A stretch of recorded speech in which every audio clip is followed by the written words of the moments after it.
Hello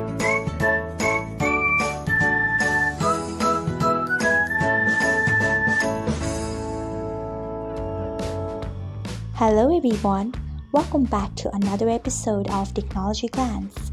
Today in this video, I am going to guide you through how you can turn off broadcast channel invites on Instagram Lite. So let's get started. Firstly, open Instagram Lite app in your device. Then tap on your profile icon if you haven't. Next tap on three lines icon. After that, tap on settings. Next tap on notifications. Then tap on messages. After that, you can see the option of broadcast channel invites. Turn off it by tapping on it. So this is how you can turn off broadcast channel invites on Instagram Lite. Thanks for watching.